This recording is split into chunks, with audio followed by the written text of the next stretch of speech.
Here's an important point. Nothing works the first time. When you try something new, it probably won't work. When you try something new several times, it probably won't work. And the turning point in my life came when I would hear good ideas, and I was so eager to be successful in selling. I would run out and try the ideas, and they wouldn't work. I'd try a way of getting an appointment or answering an objection or closing a sale. It wouldn't work. And my natural response, and I think just to be disappointed. And then I realized nothing works, at least the first few times. So I decided I would try a new idea 5 or 10 times before I passed judgment on it. I would not just try it once and quit like most people do, and that changed my whole life. It was a turning point in my life because I realized from then on, if you've got a good idea and you've got a good goal and you want to double your income and improve the quality of your life, and you have to try new things in order to get new results, it's not going to work the first time. So you say, well, that didn't work, try something else and try something else and try something else. Now, if you try, only 2 things can happen. What are they? Succeed or fail. If you succeed, you do more of it. If you fail, you learn from it, get smarter, and try it again. So you cannot lose by taking action. You can only lose by not taking action. In the main, people don't change. You can change, and you'll find it much easier to change if you're with positive people. Very hard to change with people who don't want you to change, who want you to be the person that you were. But in the main, people don't change. So sooner or later in life, you're often going to have to make some hard choices. In the short term, be the person, as Gandhi said, be the change you want to see in the world. Be the kind of person that you want to see. And if that does not bring people around, then be prepared to go to the next step. Be prepared to walk away.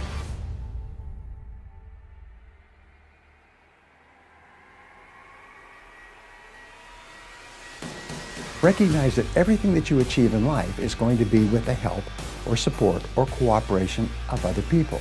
So always think, what is it that other people want and need from me?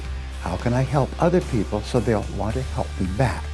If you're in sales, top salespeople think about their customers all the time.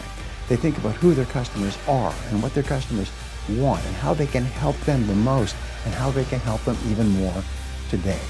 In their relationships, successful people are very focused on the most important people in their worlds, both personal and in business. There's a process which has made more people rich than any other single process of goal achieving. And it's to take your major goal and structure it as a question. If your goal is to earn $100,000 a year, then you write, how can I earn $100,000 in the next 12 months? Now, that's an open-ended question, not how can I earn it at my job or doing a specific thing, just an open-ended question, how can I earn the amount of money?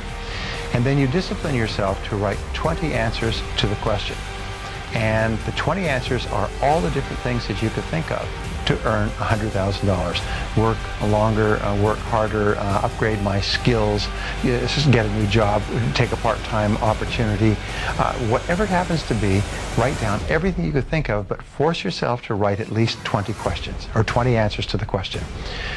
The 20 question method, called mindstorming, forces you to dig deep, deep into your mind where you will find all your answers. And it may be call a person, read a book. Let me give you an example. We had a young fellow, entrepreneur, he got 35 years old. He'd built a successful business. He'd worked about 10 years to do it.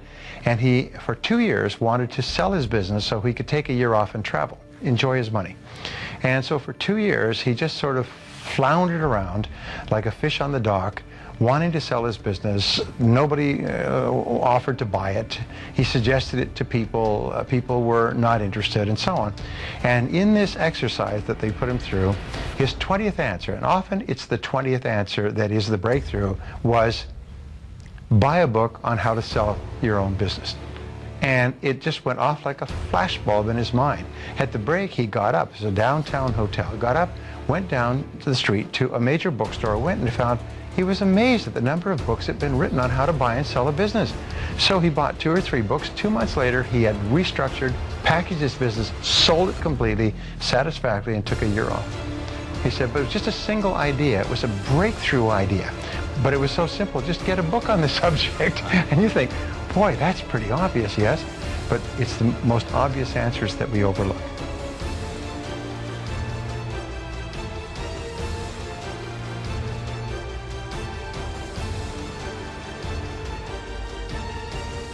So I don't know if you're 65 and broke and living in your car with pots and pans with no money, but wherever you are, you never give up on your dreams.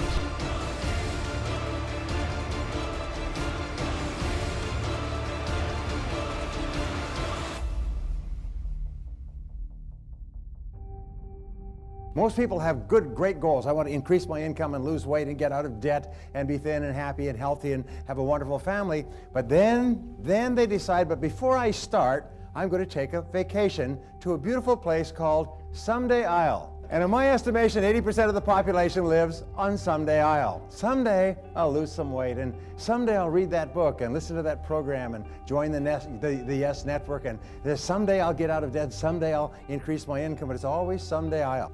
If you want to be a great success, there's one simple rule, is vote yourself off the island for life. If you decide you're going to do something, do it. You know, they've done dozens and dozens of studies over the years. They find that there's one major difference between successful people and unsuccessful people. Is successful people launch, they start, they get on with it, they just do it. Unsuccessful people get the same ideas and the same information, but they've always got an excuse for not starting.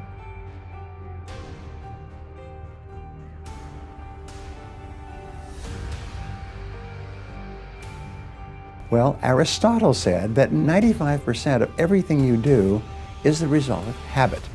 So the rule is form good habits and make them your masters, rather than allowing bad habits to form. In fact, the other rule says this, is that good habits are hard to form, but easy to live with. Bad habits are easy to form, but hard to live with. Now, one of the turning points in my life and my studies of psychology was the discovery that all habits are learned and can be unlearned. Actually, you don't actually unlearn a habit, you simply replace a bad habit with a good habit that has more power and impact. And how do you develop a good habit? You develop a habit by repetition. Almost everything you do from the time you get up in the morning is habit. So start to think about yourself. What would be the best habits to have? When I was a young man, I had a revelation that changed my life. I had read articles and sometimes books on time management over the years and made some lists and set some priorities and things like that. And I always felt, however, that my life was the sun and that all the different factors of my life were like planets that orbited around my life. And whether that was physical fitness or socializing or work or time management, they were all planets in orbit. What changed my life was when I realized that time management is the sun and everything that I do is the planets in orbit. Everything we do in life revolves around time because time is life. Time is the substance of our life. Is that the quality of your life is determined by the quality of your time management. That everything we have or are or ever will be a direct result of how we use our time. And the wonderful thing is we're always free to choose how we use our time.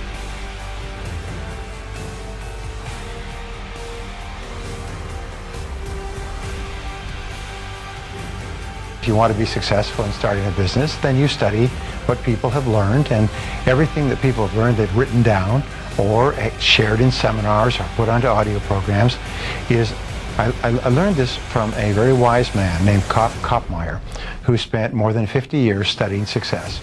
And he had developed more than 1,000 success principles that he had derived out of something like 6,000 books. And when I met him, I asked him the question you would ask. Of all these 1,000 principles, because I had studied it all, which is the most important principle of all? And he said, Brian, he said, it's simple. He said, use proven success methods. He said, learn from the experts. He said, Brian, you'll never live long enough to learn it all for yourself. So what I find is that successful people are those who learn from others who've gone before them.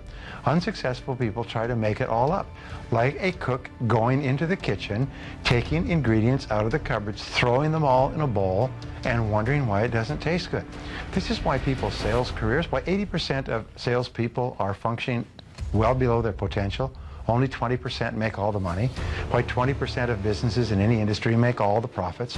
Why 20% of the professionals in any service make 80% of the money, and so on, is because they follow proven success principles, proven recipes, proven formulas, proven combinations, and they just do them over and over again until they master them. Then they can do more and more of them, faster and faster, easier and easier, at a higher level of quality. And all that translates into greater results.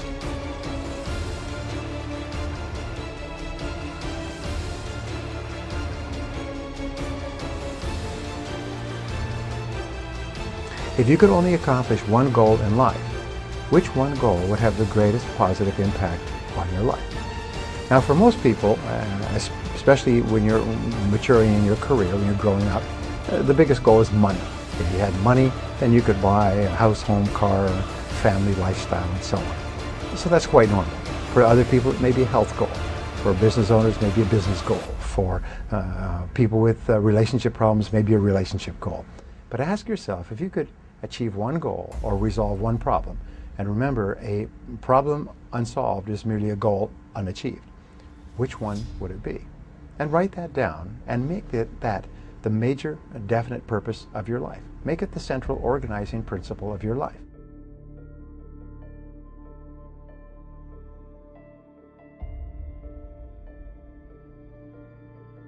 A Nobel Prize-winning study of the evolution of civilizations came up with the term responsibility. Is your ability to respond effectively with the ups and downs and negative events of life is the key measure of your ability to be successful and happy in the future.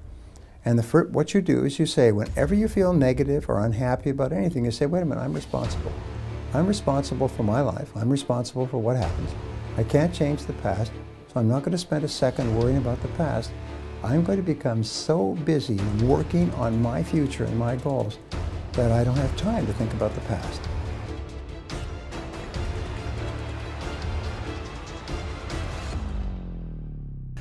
One of the smartest things you can do is to develop the habits of thinking and acting that have enabled others to become self-made millionaires. What is so hard about this to understand? Most people are thinking of how little money they have. They worry about being broke. They worry about lack and poverty. They're worried about the prices of everything, and they're wondering why they're not flourishing financially, because they're thinking about poverty and lack rather than prosperity and abundance. Now, these habits of financial success are learnable, as all habits are, by practice and repetition. In other words, you can program yourself to think like self-made millionaires. And remember, it has to start on the inside before it ever comes true on the outside.